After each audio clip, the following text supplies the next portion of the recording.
El corazón tiene razones que la razón desconoce. La fe y la razón no se excluyen. El nuevo continente. Razones para la fe. Con el pastor, teólogo, apologista y escritor Arturo Rojas y su esposa Daisy Guzmán, consejera y comunicadora social.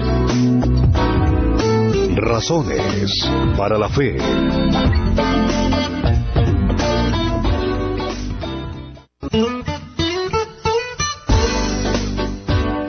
Buenas noches, hoy 5 de enero iniciamos nuestro año con nuestro programa Razones para la Fe. El primero del año. Sí, esperemos que todos hayan pasado unas muy buenas fiestas de Navidad con su familia y de Año Nuevo, el 31 de diciembre.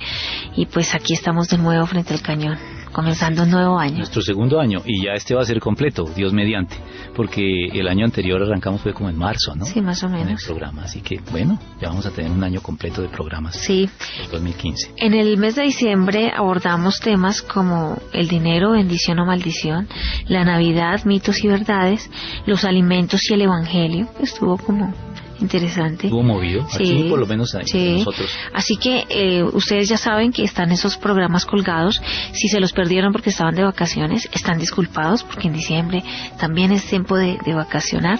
Así que los pueden escuchar en YouTube y en Razones para la Fe en Facebook. Después de comer mucho buñuelo, mucha natilla y todo eso, que era un programa que hubiera sido oportuno que lo escucharan antes.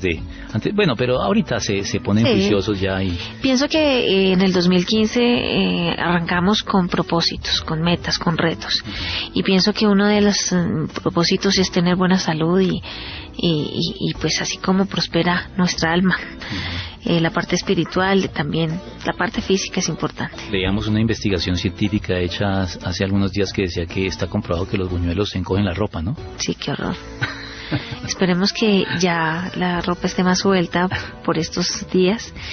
Y hoy vamos a arrancar nuestro 2015 con un tema sobre los calendarios y la Biblia. Y la pregunta del millón es, ¿fue el pasado mejor que el presente?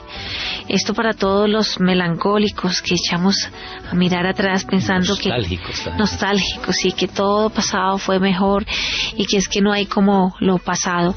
Creo que aquí se nos van a aclarar muchas engaños, mentiras y dudas que tenemos sobre el pasado.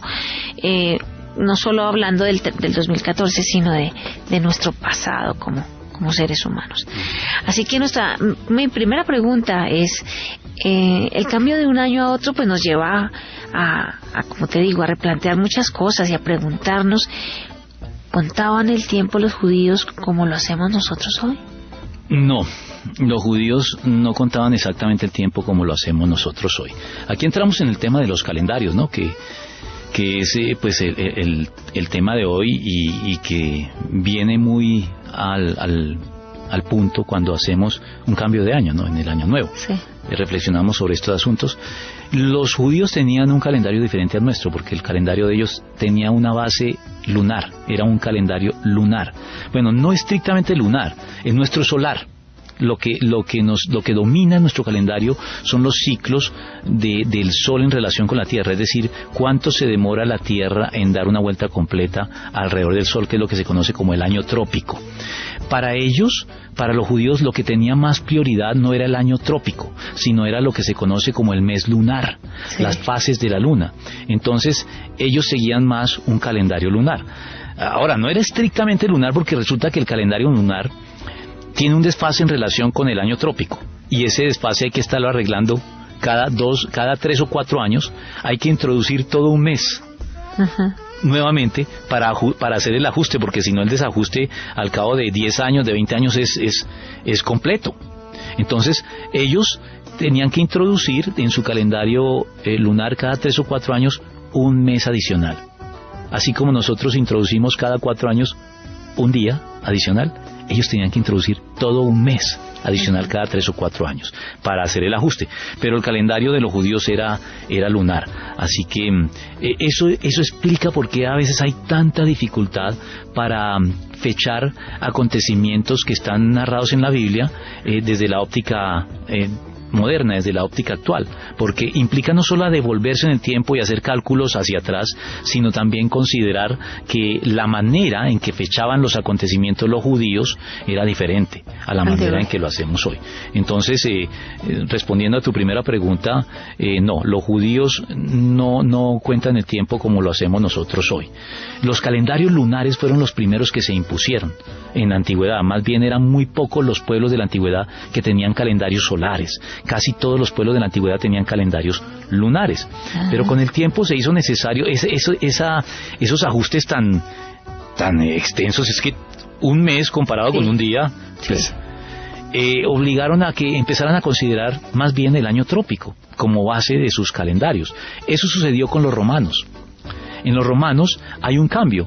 Con Julio César hace una serie de ajustes que no viene al caso, son detallados y a veces son un poquito difíciles de seguir, engorrosos y no son necesarios para un programa como este. Pero Julio César comienza a hacer unos ajustes sobre el calendario lunar y establece para el Imperio Romano un nuevo calendario, que es un calendario ya solar, basado en el ciclo de traslación de la Tierra alrededor del Sol. Y eso es lo que se conoce como el calendario juliano, sí, en honor a Julio César. Sin embargo, aún el calendario juliano seguía teniendo problemas, porque ya sabemos que el calendario solar o el año trópico lo redondeamos en 365 días, es el tiempo que demora la Tierra en dar una vuelta alrededor del Sol. Pero la verdad es que no son 365 días exactos, sino son 365 días y un cuarto, por decirlo de alguna manera, que tampoco es exacto, no es exactamente un cuarto. Hay un pequeño desfase imperceptible, pero que los astrónomos y los matemáticos sí han logrado medir. Entonces eso hizo necesario la modificación que conocemos como el año bisiesto. El año bisiesto es ese año, cada 4 años, en el que añadimos un día para compensar los desajustes de un cuarto de día que se llevan realizando durante 4 años seguidos. Eso es lo que conocemos como el calendario juliano. Bueno. Pero no hemos llegado hasta hoy porque hoy no está en vigencia entre nosotros el juliano, o sí está en vigencia el juliano, pero con algunas modificaciones posteriores que fueron ordenadas por Gregorio, el Papa Gregorio XIII, si mal no estoy, y por eso se conoce como el calendario gregoriano. El Papa Gregorio XIII le introdujo otras pequeñas modificaciones para hacerlo más preciso. Y eso es lo que se conoce como el calendario gregoriano. De hecho, cometí una inexactitud ahorita. El año bisiesto no es de Julio César, el año bisiesto es de Gregorio. Es Gregorio quien introduce la modificación para el año bisiesto, y ese es el que está para nosotros vigente hoy, el calendario gregoriano. Bueno, como tú bien lo acabas de decir, este calendario es con el que nosotros medimos el tiempo. ¿Es el único que se aplica el día de hoy? No, hay otros calendarios que se aplican también hoy, que siguen vigentes, aunque el que se ha impuesto es el gregoriano, por la gran influencia que tiene la cultura occidental en el mundo, que es Occidente es quien se ha impuesto sobre el resto de culturas, el que impone la agenda al resto del mundo, es el más conocido, al punto de que algunos pueden llegar a creer que el calendario gregoriano es el único que existe, pero no. Ahí los judíos siguen tomando como punto de inicio de su calendario el año que ellos un poquito me parece a mí arbitrario desde el punto de vista de que es una interpretación muy literal de la Biblia, pero ellos datan la creación del mundo en lo que para nosotros sería el año 3761 antes de Cristo. Ese es su año cero. Lo que para nosotros sería el 3761 es el año cero. Sí. O sea que ellos están actualmente, hay que hacer ahí unas matemáticas que me da jartera hacer aquí. Hay que sumarle a 3761, hay que sumarle 2014 o 2015, y eso nos da 5500 y pico, una cosa así. Sí, no. Ese es el año en el que los judíos estarían hoy. Ellos no están en los judíos religiosos, los judíos ortodoxos, ellos no están en el año 2014 para pasar al 2015. ¿Pero igual? Ellos están más o menos en el... ¿Ya hicieron la suma? ¿Ustedes? Bueno, yo ya me perdí hace rato. Bueno, yo creo que la podemos hacer aquí rápidamente. Son 5.761 más 10...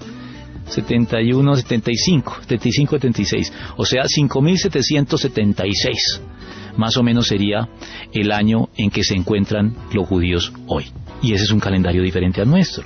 Claro, el de ellos ya no es lunar, ya combinaron los ajustes del solar, pero ese sería un calendario diferente. Está también el de los musulmanes. Sí.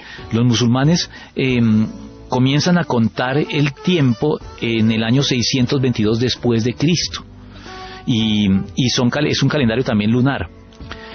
El calendario musulmán estaría iniciándose en el año 622, ya me acordé, en el año 622 es cuando tiene lugar la Égira, que es el traslado de Mahoma de la Meca a Medina. Mahoma emprendió un traslado, estaba desplazándose desde la Meca a Medina, y ese traslado se conoce como la Égira. Sí. Y ese es el punto de inicio del calendario de los musulmanes. Por lo tanto, al calendario musulmán habría que restarle 622 años. Restémosle a 2014 622 y descubrimos cuál es el año en que los musulmanes están hoy. Ahí te cuento entonces. 622 sería... Espérate, ¿cuánto? 2014 menos 622. Igual, 1392. No. Sí. 2014 menos 622. ¿Ya? ¿Sí? Ah, bueno. Tengo aquí calculadora. Ah, bueno, no. Usted, yo no sé la matemática. Menos... 2014 menos 622. 622. 1392, ¿sí ves? No, quiero aclarar que no soy matemática. Estoy aquí con una calculadora. Ese es el calendario musulmán. Entonces, con eso también nos damos cuenta que aunque el calendario gregoriano es el que hoy se impone en el mundo, no es el único. Ahí está el calendario chino también. Ese se ha hecho también popular porque el musulmán, el chino, el año del dragón, el año del gallo, eso a veces trasciende aquí en Occidente, y ellos también tienen un calendario mucho más largo que el nuestro, que es más o menos como el judío. Ellos también están en un año mucho más avanzado, pero no me preguntes cuál, porque de ese no tengo noción clara. Sí. ¿Qué nos dice la Biblia sobre el tiempo? ¿Qué nos dice la Biblia sobre el tiempo?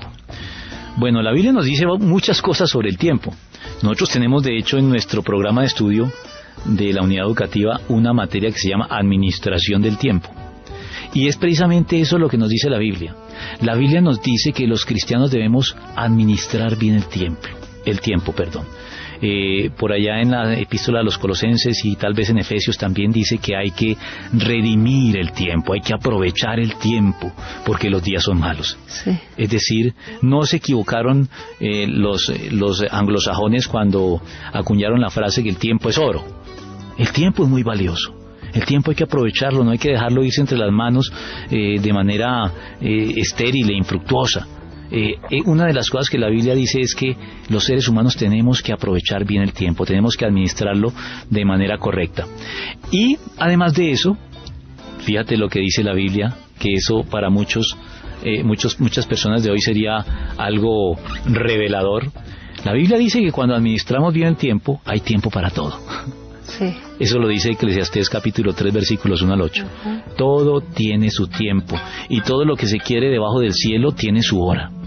Eso dice la Biblia. Sí. Entonces tenemos ahí dos prescripciones claras que encontramos sobre el tiempo. Para no extendernos demasiado en otras consideraciones, creo que con esas dos basta. La Biblia dice que hay que aprovechar el tiempo, y la Biblia dice que si lo aprovechamos bien, tendremos tiempo para todo, porque todo tiene su momento oportuno. Sí. Nosotros somos seres temporales. ¿Eso es producto de la caída? Entramos aquí en una discusión teológica que no se ha resuelto a lo largo de la historia del cristianismo. Hay sectores del cristianismo que consideran que nuestra condición temporal, es decir, de personas sometidas al tiempo, con una vida finita, efímera en muchos casos, es un producto de la caída. Ellos dicen, la caída fue la que nos arrojó a este escenario que llamamos historia. Si no hubiera habido caída, seríamos eternos. Sí. Esa es una postura, yo creo que mayoritaria en el cristianismo. Muchos piensan que Adán y Eva fueron creados como seres eternos y que al caer ellos perdieron esa condición y se volvieron seres temporales, seres finitos, con un tiempo limitado. Pero no parece encontrar todo el respaldo bíblico que algunos le atribuyen a esta postura. Hay un sector minoritario, pero también importante del cristianismo, que afirma que la historia y nuestra condición temporal no es un producto de la caída, que nosotros fuimos creados por Dios para ser seres temporales, que en la medida en que hiciéramos buen uso del tiempo, llegaría el momento en que alcanzaríamos la condición eterna. O sea, la eternidad era algo que estaba disponible para nosotros, pero que no poseíamos desde el mismo momento en que fuimos creados. Ustedes, algunos estarán diciendo, pastor, ¿usted de dónde está sacando esas cosas? A mí siempre me han enseñado que Adán y Eva fueron creados eternos. Bueno, te voy a leer un pasaje de las Escrituras que es el que brinda respaldo a lo que estoy diciendo. Cuando Dios expulsa, por causa de la caída, a Adán y Eva del jardín del Edén, hace la siguiente reflexión hacia su propio interior. Es la Trinidad probablemente la que está hablando aquí en plural cuando dice en el versículo 21 del capítulo 3 de Génesis: el ser humano ha llegado a ser como uno de nosotros, pues tiene conocimiento del bien y del mal. Y escucha lo que dice enseguida: no vaya a ser que extienda su mano y también tome del fruto del árbol de la vida y lo coma y viva para siempre. Sí. Entonces Dios el Señor expulsó al ser humano del jardín del Edén para que trabajara la tierra de la cual había sido hecho. Luego de expulsarlo, puso al oriente del jardín del Edén a los querubines y una espada ardiente que se movía por todos lados para custodiar el camino que lleva al árbol de la vida. ¿Por qué crees que Dios se toma todo este trabajo de poner a un ángel y a una espada ardiente que custodie el camino al árbol de la vida? Para que Adán y Eva no tengan acceso al árbol de la vida, porque al tener acceso al árbol de la vida alcanzarían la condición de vivir por siempre. ¿Qué implica eso? Que no la tenían previamente. Sino, ¿para qué se toma todo este trabajo el Señor? Si ellos ya tienen la condición de seres eternos, no la tenían. Adán y Eva no fueron creados como seres eternos. Hubieran tenido acceso al árbol de la vida si no hubieran pecado. Si no hubieran escogido comer del árbol de la ciencia del bien y del mal, que era la única prohibición que Dios les había hecho, hubieran en algún momento llegado a comer del árbol de la vida y hubieran alcanzado la eternidad. Pero no eran eternos. No fueron creados con esa condición. Y yo pienso que eso es una respuesta a lo que acabas de preguntarme. En realidad, la condición de los seres humanos no es una condición eterna. La alcanzaremos nuevamente cuando el Señor regrese. Uh-huh. Nuestros cuerpos glorificados ya serán cuerpos eternos. Pero no la teníamos cuando Adán fue creado. Hubiera podido alcanzarla si no hubiera tomado malas decisiones junto con Eva, y no la tenemos ahora. Así que la historia no es un producto de la caída. Fuimos creados para hacer historia, y por eso todos los cristianos tenemos una responsabilidad en la historia: aprovechar bien el tiempo para dejar un buen legado y honrar con ese legado a nuestro Señor y darle gloria con lo que hagamos en esta vida. Esa es la responsabilidad cristiana definida en términos del tiempo, que es el tema que estamos tratando hoy. Además en la Biblia encontramos también que en el Eclesiastés dice algo. Hay un pasaje que me gusta mucho, y me gusta en Reina Valera. Tengo que decirle a mis oyentes que aquí sí prefiero la traducción de Reina Valera, que me parece muy correcta, aunque la nueva versión y otras versiones modernas la han traducido y le han quitado un poquito de brillo a ese pasaje. Puede que sea más apropiada, no estoy diciendo que las nuevas versiones estén equivocadas, pueden ser más fieles a los originales, pero yo en lo personal y en cuanto a mis preferencias y a mis afectos, siempre me quedo con la versión Reina Valera. Miren, les voy a leer primero la nueva versión internacional, que dice aquí en Eclesiastés 3:11 que Dios hizo todo hermoso en su momento y puso en la mente humana el sentido del tiempo, aun cuando el hombre no alcanza a comprender la obra que Dios realiza de principio a fin. Es cierto, no está mintiendo de ningún modo la nueva versión internacional. Sí. Dios puso en el ser humano la conciencia que tenemos del tiempo, del paso del tiempo. Somos los únicos seres de la creación, bueno, aparte de los ángeles, somos los únicos seres de la creación que somos conscientes del paso del tiempo. Sí, claro. Y que nos damos cuenta que el tiempo es una realidad con la que en la que estamos enmarcados. Uh-huh. Somos seres temporales, somos seres finitos. Pero a mí me gusta más como lo dice la Reina Valera, porque ¿sabes qué dice la Reina Valera? Que Dios puso en el corazón del hombre la eternidad, el sentido de lo eterno. Me gusta, Me gusta más Reina Valera porque cuando tú reflexionas en el tiempo, ¿quién es el ser humano que cuando reflexiona en nuestra condición temporal y en el hecho de que somos conscientes del paso del tiempo no anhela la eternidad? Sí. Creo que todos cuando reflexionamos en el tiempo decimos, ¿por qué? ¿Por qué todo se acaba? ¿Por qué todo se termina? ¿Por qué nos desgastamos? Todo ¿Por pasa. qué no prolongar las cosas? Anhelamos la eternidad. Junto con ese sentido del tiempo que Dios puso en nuestros corazones, también hay un anhelo por la eternidad. Por eso creo que la Reina Valera en este aspecto puede haber dado más en el punto que las versiones modernas, que son más prudentes en la traducción y se limitan a decir que Dios puso en el corazón humano el sentido del tiempo, lo cual es cierto, pero también puso la eternidad. El anhelo por la eternidad es algo que toda la raza humana ha compartido a lo largo de la historia. Sí, de hecho, comenzando año nos volvemos melancólicos. Entonces, creo que también anhelamos pronto la venida del Señor, como que otro año, sí. ¿Qué va a pasar? ¿Con qué nos vamos a encontrar? Bueno. Esa es la razón por la cual escogimos este tema para esta época. Sí, es muy oportuno para este mes de enero. Y más que melancólicos nos volvemos nostálgicos. Claro, la nostalgia incluye la melancolía, pero es que melancolía es tristeza. Alguien melancólico es alguien más bien con una inclinación hacia la tristeza, mientras que alguien nostálgico es alguien que está mirando siempre el pasado. Es alguien que piensa que el pasado fue mejor, que sí. Es otra de los temas que estamos considerando. Sí, esa es una pregunta que te tenía ya, es precisamente esa, ¿no? En diciembre y enero esa nostalgia nos toma presos, y más si estamos de vacaciones y replanteándonos el año. ¿Tú crees que es cierto que todo tiempo pasado fue mejor? Ese es un dicho que ha hecho mucha carrera y hay muchas personas que lo creen, pero bíblicamente hablando y desde el punto de vista de la experiencia cristiana no tiene fundamento. No es cierto que todo tiempo pasado fue mejor.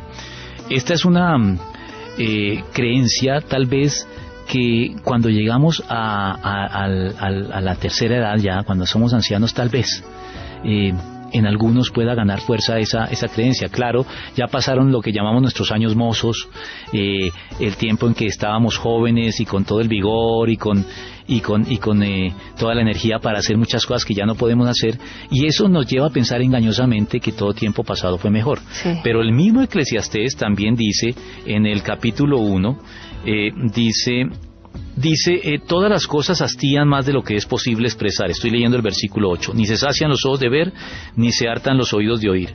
Lo que ya ha acontecido volverá a acontecer. Lo que ya se ha hecho se volverá a hacer, y no hay nada nuevo bajo el sol. Hay quien llega a decir, mira que esto sí es una novedad, pero eso ya existía desde siempre entre aquellos que nos precedieron. Primero, bueno, esto lo quería decir porque aquí se está hablando del carácter cíclico de la historia. Pero también dice Eclesiastés que nunca digas que los tiempos pasados fueron mejores, porque nunca de esto hablarás con sabiduría. Sí. Y mira, la Biblia dice que nadie que ponga su mano en el arado y mire hacia atrás es apto para el reino de Dios. Y tenemos un ejemplo puntual en el Antiguo Testamento: la esposa de Lot.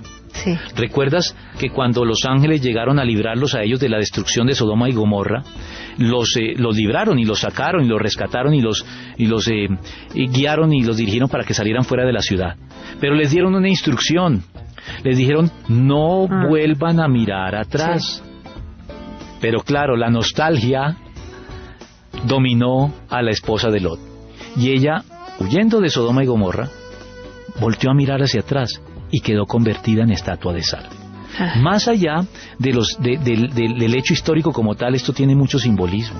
La persona que está mirando hacia atrás de reojo, que es nostálgica, que de algún modo piensa que los mejores tiempos quedaron atrás, es una persona que se paraliza para seguir avanzando hacia el futuro.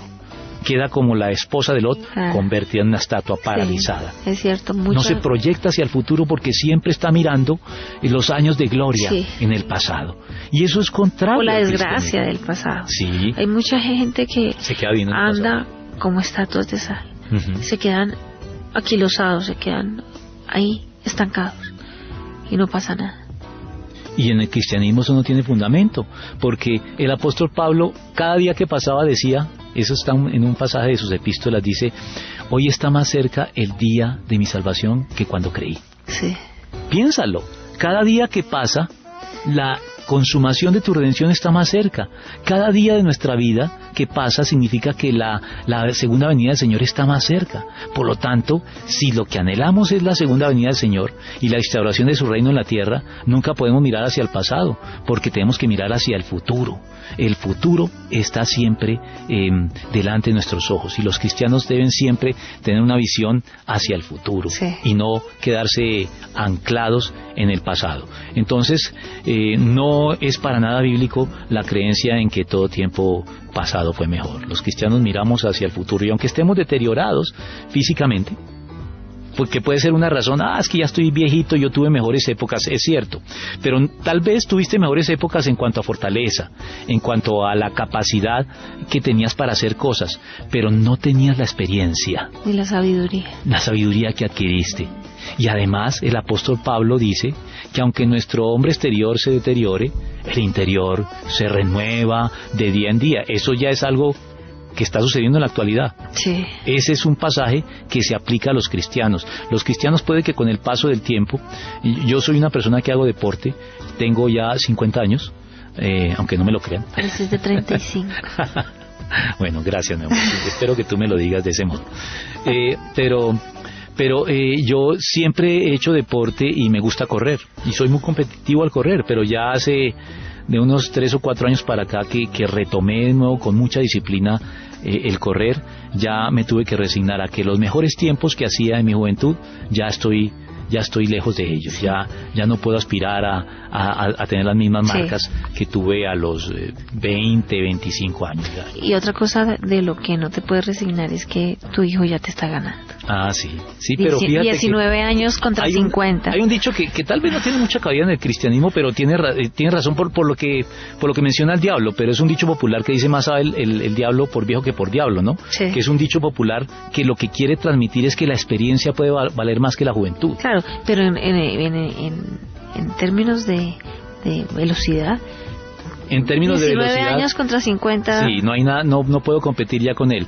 Pero en términos de resistencia todavía le falta un poquito, porque yo ahí tengo más experiencia, y cuando yo lo llevo a ciertos tiempos de correr, él hasta cierto tiempo ya él me gana. Pero si yo lo llevo a más de una hora, la cosa comienza a cambiar a mi favor. Bueno, él aclara, ¿no?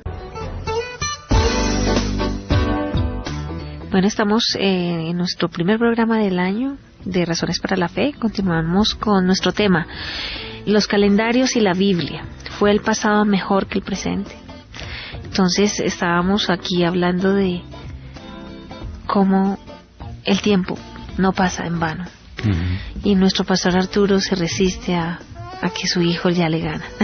Pero que la experiencia... Mucha más experiencia que... Sí. De todas maneras, le escuché a alguien que decía que exceso de pasado era amargura, resentimiento, era lo que ocurría en esa persona, y exceso de futuro terminábamos en miedos, en ansiedad. Uh-huh. Entonces el equilibrio es el centro. Mira que en el deporte, que es un tema que me gusta mucho, y cuando lo toco, y de ese tal vez debemos hablar, porque la Biblia habla también del deporte, y bastante. Claro. Pero por lo pronto quiero mencionar algo. Fíjate que no hay un joven talentoso en cualquier deporte que pueda tener éxito en ese deporte sin la ayuda de un buen entrenador, que es alguien ya de edad, claro, que cuenta con la experiencia, que ya pasó por ahí, para capitalizar esa fuerza y esa energía que tiene el joven. Entonces ahí vemos que los que ya empezamos a llegar a la edad madura, podemos siempre consolarnos con el hecho de que nuestra experiencia es algo que los jóvenes de todos modos necesitan. Es algo que en el campo laboral, en nuestro medio, es lamentable, pero ver que en el campo empresarial no se valora la experiencia. Sí. Aquí sino se quiere contratar siempre jóvenes para pagarles menos. Claro. No se valora la experiencia de los que... Aquí ya dicen que un profesional que no tiene una estabilidad laboral a los 45 años y quedó sin empleo a esa edad, es un complique para que logre encontrar de nuevo trabajo en muchos casos, porque las empresas que podrían utilizarlo y que podrían valorarlo no lo valoran. sino que prefieren comenzar con jóvenes nuevamente. Sí, eso es me una parece realidad. que Es un triste. error. Es un triste, error. sí, es una Y en la Biblia dice que los gobernantes del pueblo eran ¿quiénes? Los ancianos. Es incluso el término técnico que reciben los gobernantes en la iglesia. Ancianos, presbíteros. Así que creo que eso dice bastante y echa por tierra aquello de lo que venimos hablando. No es cierto que todo tiempo pasado fue mejor. No es cierto. Aún en la vejez, la Biblia dice que los creyentes aún en la vejez, dice en un salmo, fructificarán, estarán vigorosos Amén. y verdes. Sí, así es. Y que Él nos rejuvenece como las águilas. Así es. ¿En qué se diferencia el tiempo de Dios del tiempo de los seres humanos? Ahí entramos en un tema técnico de la teología. La teología, cuando va a los idiomas originales, sobre todo al griego del Nuevo Testamento, encuentra que cuando se quiere hablar del tiempo humano se utiliza una palabra diferente a cuando se quiere hablar del tiempo divino. ¿Cuáles son las dos palabras que se utilizan para hablar del tiempo humano y del tiempo divino? Cuando se quiere hablar del tiempo humano se habla del cronos, el cronos. Cuando se quiere hablar del tiempo de Dios se habla del kairos. Son dos términos diferentes. ¿Por qué dos términos diferentes para referirse al tiempo de los seres humanos y de Dios? Porque el tiempo de Dios y el tiempo de los hombres es un tiempo diferente. Gracias a Dios. Sí, sí. Mis caminos no son sus caminos, ni mis pensamientos son sus pensamientos, y podríamos parafrasear diciendo los tiempos de Dios no son nuestros tiempos. Sí. ¿Recuerdas que el Señor Jesucristo en su paso histórico por el mundo tuvo que salirle al paso a sus hermanos, sus medio hermanos en la carne, hijos también de María y José, que lo apremiaban, no creían en Él, primero que todo porque eso nos lo dice el apóstol Juan, no creían en Él, pero a pesar de eso estaban siempre... como te digo, asusándolo para que hiciera los milagros que hacía. Y el Señor Jesucristo en cierto momento les dice, vuestro tiempo siempre está presto, pero mi hora aún no ha llegado. Es decir, los seres humanos siempre estamos apresurando las cosas con Dios. Sí. Siempre queremos que Dios actúe cuando nosotros lo consideramos, pero Dios no se somete a nuestra agenda. Dios espera que nosotros encajemos en su agenda. Amén. Dios no se rebaja al cronos, Él quiere elevar nuestro cronos al kairos. Eso es lo que Él quiere hacer y lo que los cristianos a veces olvidamos. Entonces caemos en este tipo de incongruencias. Estamos apresurando todo el tiempo a Dios, presionándolo para que actúe. Y cuando actúa, lo dejamos pasar de largo. Esa fue la queja que el Señor Jesucristo les dirige a los judíos cuando llora sobre Jerusalén. Sí. Él les dice, miren, ustedes llevan 2000 años esperando la venida del Mesías, apresurándola, presionándola, y justo cuando se da, la dejan pasar de largo. Él les dice eso, Jerusalén, Jerusalén, que matas a los profetas y apedreas a los que te son enviados. ¿Cuántas veces quise juntar a tus hijos como la gallina junta sus polluelos debajo de sus alas, pero no quisiste?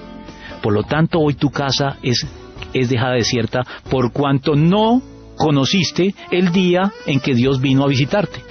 Estaban esperándolo y cuando se presenta, por estar apremiándolo, lo dejan pasar de largo. Eso nos puede pasar a nosotros claro. Con mucha frecuencia. Y cuando hablamos de nuestra vida diaria, creemos que las cosas se tienen que dar en nuestro tiempo. Y es en los tiempos de Dios. Hay un dicho popular que dice que Dios nunca llega a la víspera. Si entienden lo que queremos decir con esto. La víspera es el día anterior. La víspera de Navidad es el 24. Realmente la Navidad es el 25, la celebramos el 25. Entonces, el dicho dice, miren, Dios no llega a la víspera, Dios no llega antes, llega en el justo momento, llega en el kairos. Sí. ¿Y en qué se diferencia el kairos del cronos, más allá de las palabras diferentes con las que se refiere al tiempo de Dios y al tiempo del hombre? En dos cosas, te lo voy a resumir así. Una, el tiempo de Dios es eterno. Dios ha existido desde siempre y existirá por siempre. Entonces, el kairos se define por su condición eterna, pero no solamente por eso, sino ¿sabes por qué otra cosa se define el kairos? El tiempo de Dios es de una calidad muy superior al nuestro. Es decir, cuando Dios actúa, cosas verdaderamente significativas y determinantes suceden en la historia. Cuando Dios decide cortar la línea de nuestro cronos con su kairos, ese punto de intersección es un punto de una significación única, es un punto determinante, es un punto que es un punto de inflexión en la historia. Ese es el Kairos. El Kairos es un tiempo de una calidad superior. Mira, yo siempre les cuento a mis estudiantes, siempre les pregunto, ¿ustedes en qué piensan cuando escuchan la expresión vida eterna? La mayoría, siendo honesto, se enfoca en el adjetivo, es decir, en la condición eterna. Es una vida que se prolongará indefinidamente, a diferencia de esta que es limitada. Sí. Y yo les digo, ¿saben que no? El énfasis de la expresión vida eterna no está en el adjetivo. El adjetivo es algo agregado, es algo accesorio, es un valor, es una añadidura. Lo realmente llamativo en el vocablo vida eterna no es lo eterno, es la vida. Porque la vida que Dios nos ofrece no es solamente una vida eterna, es una vida de una calidad muy superior a esta.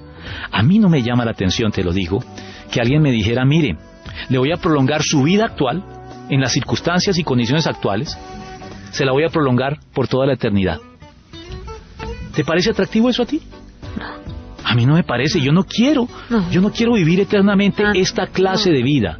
Si alguien me ofrece vivir por siempre, tiene que ofrecerme también una calidad de vida superior a esta, si no, no me llama la atención. En el medio, en el cine y en la literatura hay obras y películas que muestran lo que estoy diciendo. Por ejemplo, yo me acuerdo que yo vi una en mi adolescencia que se llamaba Highlander. Sí. Highlander hablaba de cierta clase de inmortales, unos personajes que eran inmortales, no podían morir. Y cuando uno veía la película, esto era más que una bendición, era una tragedia para ellos, el no poder morir. Porque prolongar indefinidamente la vida en las condiciones de nuestra existencia actual no es una bendición. Martirio. ¿No dicen las personas cuando llegan a los 80, 85 años, ya es suficiente, yo ya quiero descansar? Sí. Porque esta vida es una vida problemática. La vida no es fácil. Entonces, uno no quiere simplemente prolongación de la vida indefinida en el tiempo, uno quiere una calidad de vida diferente. Por lo tanto, la expresión vida eterna, el meollo de la vida eterna no está en lo eterno, está en la vida. Dios viene a traernos vida. ¿Recuerdas que el Señor Jesucristo dice, yo he venido para traerles vida y para que la tengan en abundancia? Era la manera del Señor de decirnos, miren, yo he venido a traerles no cualquier vida, tipo de vida. Sí, es una vida de una calidad eminentemente superior a la que ustedes viven ahora. Nos agarramos de esta vida como si fuera lo máximo. Nos aferramos a ella, sí. Se nos olvida que somos peregrinos y extranjeros en el mundo, como lo dice en muchas partes la epístola, la Biblia, y en especial la epístola a los hebreos. Entonces, los cristianos debemos recordar que la vida eterna a la que aspiramos, antes que eterna, es vida de una calidad eminentemente superior. Yo suelo ilustrarlo con una frase.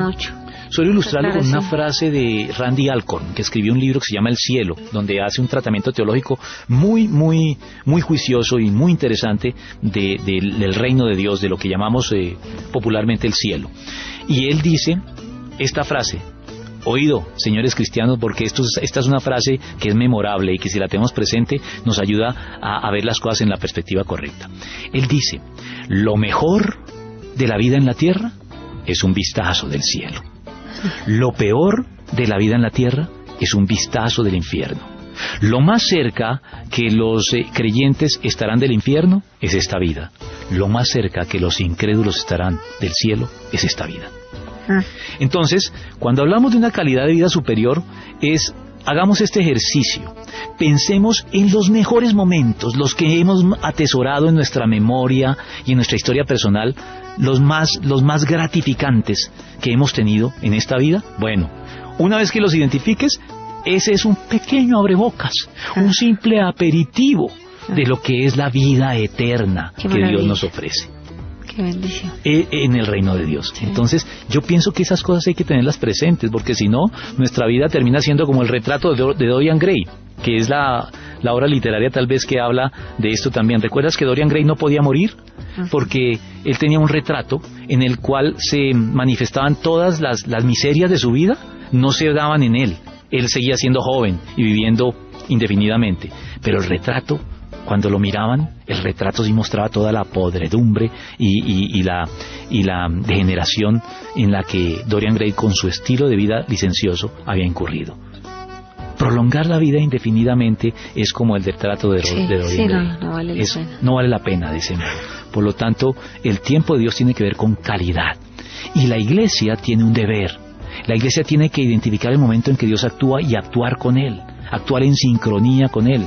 Hay un salmo que es el Salmo 118 que dice: este es el día en que el Señor actuó, gocémonos y alegrémonos en Él.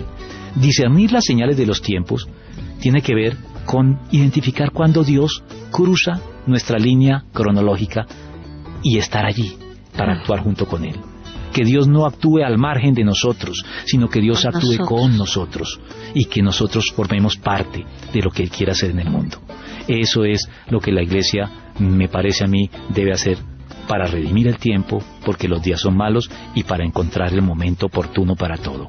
El momento oportuno del que habla Eclesiastés 3 es el Kairos de Dios. Es el Kairos de Dios. Cuando logramos identificar el momento oportuno para todo lo que debemos hacer, estamos sincronizando nuestro cronos y encajándolo en el Kairos de Dios. Eso es lo que la iglesia debe hacer. Ay, qué sincronizar bueno. Los tiempos. Qué bueno que son dos tiempos totalmente diferentes y es motivante escuchar lo que nos espera en la presencia de Dios. Hay que mirar hacia adelante en este 2015. Para atrás ni para tomar impulso, dicen por ahí, ¿no? Además, como dice Eclesiastés, que para todo hay tiempo y que todo, pues no podemos correr contra el viento, que todo ya está hecho. Sufrimos porque sí, porque no, estamos estresados, estamos preocupados, estamos en una cantidad de cosas que no vivimos ni disfrutamos lo que tenemos por estar llenos de angustia y ansiedad. Así que disfrutemos la vida y vivamos el futuro y esperemos a ver el Señor cuánto nos deja por acá. ¿Tiene algún significado especial para un cristiano el cambio de año? Es mi última pregunta. Creo que psicológicamente sí, ¿no? Yo creo que los calendarios de todos modos condicionan nuestra mente. Nuestra mente busca patrones, trata de encajar dentro de ciertas pautas. Siempre estamos buscando pautas o estableciéndolas para organizar nuestra vida. El fin de año y el comienzo de un nuevo año sí brinda una oportunidad de oro para reevaluar las cosas, hacer balances y corregir lo deficiente. Y trazar nuevas agendas, nuevos proyectos que honren a Dios y que saquen lo mejor que Él ha puesto en nosotros para beneficio de su causa. Así que este ejercicio lo podrías hacer en cualquier momento del año. Sí, claro. En cualquier momento del año tú puedes tomar esta decisión y decir, bueno, venga, voy a hacer un balance y voy a corregir. Pero es bueno que lo hagamos colectivamente.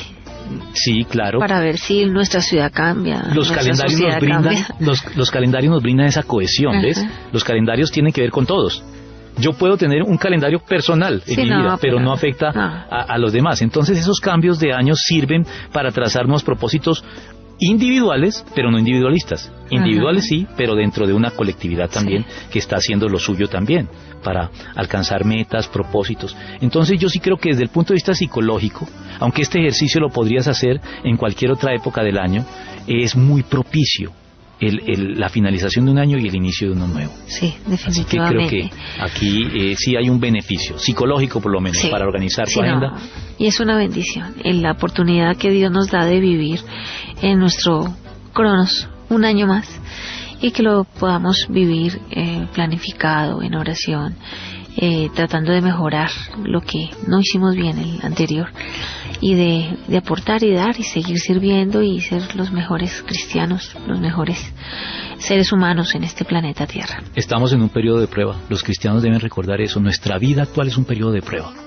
Y como todo periodo de prueba en el campo laboral, lo que hagas en el periodo de prueba determinará si te enganchan definitivamente y qué proyección tienes ya. Y si te laboral. ascienden. Bueno, entonces, damos por terminado el día de hoy nuestro tema y pues arranquemos con toda la fuerza, con toda la vitalidad de este nuevo año y aquí nos estamos escuchando cada lunes. Un abrazo, Dios los bendiga. Dios los bendiga, seguiremos siempre en sintonía. El corazón tiene razones que la razón desconoce. La fe y la razón no se excluyen. El nuevo continente. Razones para la fe. Con el pastor, teólogo, apologista y escritor Arturo Rojas y su esposa Daisy Guzmán, consejera y comunicadora social. Razones para la fe.